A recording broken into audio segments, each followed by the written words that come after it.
இந்த கேக் யாருக்கு தான் பிடிக்காது? குழந்தையிலேருந்து பெரியவங்க வரைக்கும் பிடிக்கும். இன்றைக்கி என்ன ரெசிபி பார்க்க போகிறோன்னு பார்த்தீங்கன்னா, இன்றைக்கி வந்து டீ கேக் தாங்க. டீ கேக் எப்படி நம்ம சிம்பிளாக வீட்லேயே செய்யலாம் அப்படின்னு சொல்லிட்டு நீங்கள் பார்க்க போகிறீங்க. நான் செய்ய போகிற அளவு பார்த்தீங்கன்னா 1 kg. நீங்கள் இதே மெஷர்மெண்ட் வேணும் அப்படின்னா இதை அப்படியே பார்த்து பண்ணிக்கலாம்.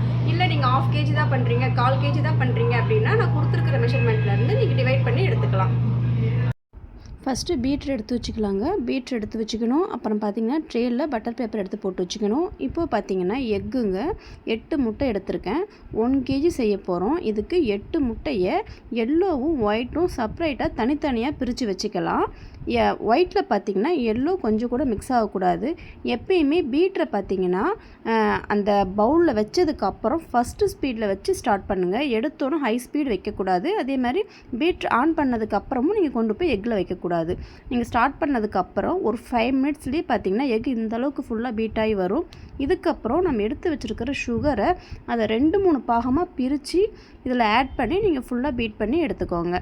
இப்போ நம்ம எடுத்து வச்சுருக்கல எல்லோவில் பார்த்திங்கன்னா 2 பிஞ்ச் அளவு சால்ட்டு போட்டுட்டு வெண்ணிலா எசன்ஸ், பைனாப்பிள் எசன்ஸுங்க. இது கூட ஆரஞ்சு எசன்ஸ் இருந்துச்சு அப்படின்னா நீங்கள் ஆட் பண்ணிக்கலாம். இல்லை அப்படின்னா இதுவே போதும். இதை தனியாக எடுத்து மிக்ஸ் பண்ணி வச்சுக்கோங்க. அதுக்கப்புறம் பார்த்திங்கன்னா சுகரை பார்த்திங்கன்னா கொஞ்சம் கொஞ்சமாக எடுத்து மொத்தமாக சேர்க்காமல் நீங்கள் சுகரை டிவைட் பண்ணி சேர்த்து நல்லா ஸ்டிஃபாக பீட் ஆகிற வரைக்கும் பீட் பண்ணி எடுத்துக்கோங்க. எடுத்ததுக்கு அப்புறமா நீங்கள் பார்த்திங்கன்னா நம்ம எடுத்து வச்சுருக்கிற எல்லோவை பார்த்திங்கன்னா எல்லோவையும் மொத்தமாக அப்படியே ஆட் பண்ணிடாதீங்க. இதையுமே ஒரு 2-3 பேட்சாக பிரித்து ஃபுல்லாக வந்து பீட் பண்ணி எடுத்துக்கோங்க. ரொம்ப நேரம் பீட் பண்ணுங்கிற அவசியம் கிடையாது. ஒயிட்டில் ஃபுல்லாக மிக்ஸ் ஆகணும். அந்த அளவுக்கு நீங்கள் வந்து 2-3 தடவையாக பிரித்து அந்த எல்லோவையும் போட்டு ஃபுல்லாக வந்து பீட் பண்ணி எடுத்துக்கோங்க. அதுக்கப்புறம் நம்ம எடுத்து வச்சுருக்கிற ட்ரேயில் லைட்டாக ஆயில் மட்டும் அப்ளை பண்ணிக்கோங்க. இப்போ நம்ம எடுத்து வச்சுருக்கிற நம்ம பீட் பண்ணி வச்சுருக்கிற எக்கில் இனிமே தான் நம்ம ட்ரை இன்க்ரீடியன்ஸ் எல்லாம் ஒன்றா ஆட் பண்ண போகிறோம். மைதாவும் பேக்கிங் பவுடரும் பார்த்திங்கன்னா ஒரு 3 டைம் நீங்கள் ஃபுல்லாக சலித்து எடுத்து வச்சுக்கோங்க.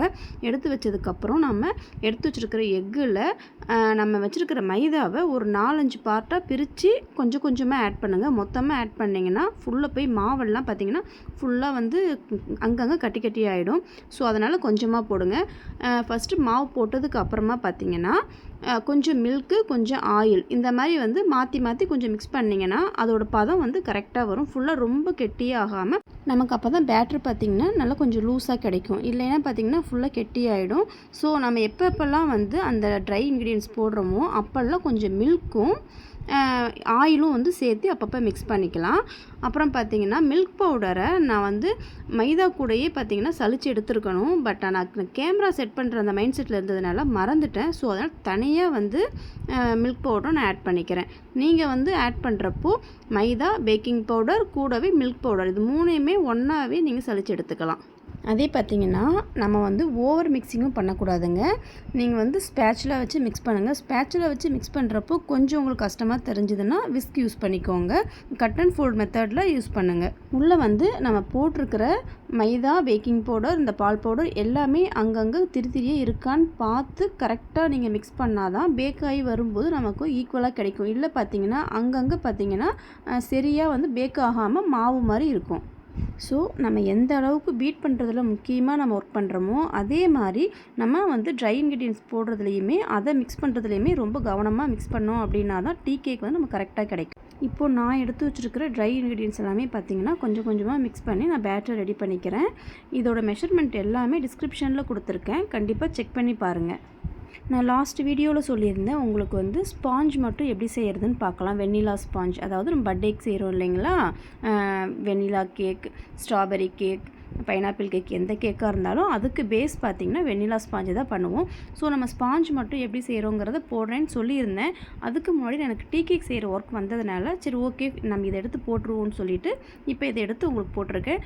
கண்டிப்பாக நெக்ஸ்ட் வீடியோவில் பார்த்திங்கன்னா நெக்ஸ்ட்டுன்னு சொல்ல முடியாது, நான் அடுத்து உங்களுக்கு ஒரு வீடியோவில் ஸ்பாஞ்ச் மட்டும் பேசிக் எப்படி பண்ணுறதுன்றதை போடுறேன். அதே மாதிரி என்ன கேஜ்க்கு எந்த டின் சைஸ் யூஸ் பண்ணணும், பட்டர் பேப்பர் கட்டிங்லேருந்து எல்லாமே தனியாக எடுத்து போடுறேன்னு சொல்லியிருக்கேன். உங்களுக்கு அடுத்தடுத்து வர வீடியோவில் எனக்கு டைம் இருக்கிறப்ப கண்டிப்பாக எடுத்து உங்களுக்கு அதெல்லாமே அப்லோட் பண்ணுறேன். இப்போது பார்த்திங்கன்னா நம்ம எடுத்து வச்ச பேட்டரை பார்த்திங்கன்னா ட்ரேயில் ஃபுல்லாக அப்ளை பண்ணிக்கலாங்க. ட்ரேயில் பார்த்திங்கன்னா பட்டர் பேப்பர் போட்டுட்டு பட்டர் பேப்பருக்கு மேலே கொஞ்சமாக ஆயில் அப்ளை பண்ணியிருக்காங்க. அதுக்கப்புறம் நம்ம எடுத்து வச்சுருக்கிற பேட்டரை ட்ரே ஃபுல்லாக அப்ளை பண்ணிக்கலாம். எந்த அளவுக்கு ஃபுல்லாக உங்களால் எடுத்து போட முடியுமோ அந்த அளவுக்கு ஃபுல்லாகவே எடுத்து போட்டுவிடுங்க. ஏன்னா நம்ம கொஞ்சம் மீதி வச்சோம் அப்படின்னா நம்ம கஸ்டமருக்கு கொடுக்கக்கூட குவான்டிட்டியில் கண்டிப்பாக கம்மியாகும். ஸோ பேட்டரை பார்த்தீங்கன்னா வேஸ்ட்டு பண்ணாமல் பவுலில் இருந்து எந்த அளவுக்கு வலிச்சு போட முடியுமோ நீங்கள் ஃபுல்லாகவுமே எடுத்து அந்த ட்ரேயில் போட்டிங்க அப்படின்னா தான் நம்ம என்ன மெஷர்மெண்ட் வச்சு செஞ்சுருக்கோமோ அந்த வெயிட் நமக்கு கரெக்டாக கிடைக்கும். இப்போது பார்த்தீங்கன்னா இதுக்குள்ளே இருக்கிற ஏர் பபுள்ஸ் ரிலீஸ் ஆகிறதுக்கு ஒரு ஸ்டிக்கை வச்சு ஃபுல்லாக மிக்ஸ் பண்ணி வச்சுக்கோங்க. ட்ரேவை டேப் பண்ண வேணாங்க. மிக்ஸ் பண்ணிங்கனாலே ஏர் பபுள்ஸ்லாம் ரிலீஸ் ஆகிடும். இதுக்கப்புறம் நமக்கு என்ன நட்ஸ் வேணுமோ மேலே போட்டுக்கலாம். இப்போ பார்த்தீங்கன்னா பேட்டர் ரெடி பண்ணிட்டோம். இந்த பேட்டரை வந்து பார்த்தீங்கன்னா 180 டிகிரி செல்சியஸில் 10 மினிட்ஸ் ப்ரீ ஹீட் பண்ண ஓடிஜியில் அதே 180 டிகிரி செல்சியஸில் 25 to 35 அது வரைக்கும் வச்சு நம்ம பேக் பண்ணி எடுத்துக்கலாம். இப்போது பார்த்தீங்கன்னா ஓடிஜியை 180 டிகிரி செல்சியஸில் 10 மினிட்ஸ் ப்ரீ ஹீட் பண்ணி வச்சுருந்தேன். ஸோ பேட்டரை ரெடி பண்ணி இப்போ நம்ம வச்சுட்டோம். இதுக்கு டைமிங் பார்த்தீங்கன்னா 35 to 40 டைமிங் எடுத்துக்கும். ஒரு ஓடிஜிக்கும் டைமிங் மாறுங்க. நான் முன்னாடியே சொல்லியிருக்கேன். ஸோ உங்கள் ஓடிஜியில் எப்படி டைமிங் மாறுதுன்றதை நீங்கள் தான் ஒரு 5 மினிட்ஸ் முன்னாடியே செக் பண்ணி பார்க்கணும். இப்போது கேக் பேக் ஆகிடுச்சுன்னு சொல்லி செக் பண்ணுறதுக்காக ஒரு ஸ்டிக் வச்சு லைட்டாக ஸ்பாஞ்சில் குத்தி பார்த்தீங்கன்னா அதில் மாவாக ஒட்டாமல் வந்துச்சுன்னா ஓகே, ரெடி ஆகிடும். இந்த ஸ்டாண்டு வாங்கி ரொம்ப நாள் ஆச்சு. இன்னும் எதுக்குமே யூஸ் பண்ணவே இல்லை. என்னடா அப்படியே வச்சுட்டு இருக்கேன்னு சொல்லி யோசிச்சுட்டு இருந்தேன். இன்றைக்கி இந்த டீ கேக் இது மேலே வச்சு கட் பண்ண போகிறேன். எப்பயுமே டீ கேக் ஸ்பாஞ்சை எடுத்து வெளியே வச்சு 1 hour ஃபுல்லாக கூல் ஆகணுங்க. கூல் ஆனதுக்கு அப்புறம் தான் நீங்கள் ட்ரேலேருந்து எடுத்து வச்சு இதை கட் பண்ண ஆரம்பிக்கணும். நான் கட் பண்ணும்போதே உங்களுக்கு தெரியும் பாருங்கள், ரொம்பவே சாஃப்டாக அந்த நைஃப் பாருங்கள் எவ்வளோ அழகாக அதில் இறங்குதுன்னு சொல்லிட்டு. ஸோ நான் சொன்ன மெஷர்மெண்ட்டை வச்சு கண்டிப்பாக 1 டைம் செஞ்சு பாருங்கள். செஞ்சு பார்த்துட்டு எப்படி வந்துச்சுன்னு சொல்லி என் கூட கமெண்ட் பாக்ஸில் ஷேர் பண்ணிக்கோங்க. வேறு ஏதாச்சும் ரெசிபி உங்களுக்கு வேணும் அப்படின்னா கண்டிப்பாக கமெண்ட் பாக்ஸில் கேளுங்க. நெக்ஸ்ட் வீடியோ நம்ம போடலாம். ஓகேங்க, எப்பயுமே சொல்கிறது தான். என்னோடய சேனல் பிடிச்சிருந்துச்சி அப்படின்னா கண்டிப்பாக சப்ஸ்கிரைப் பண்ணிக்கோங்க.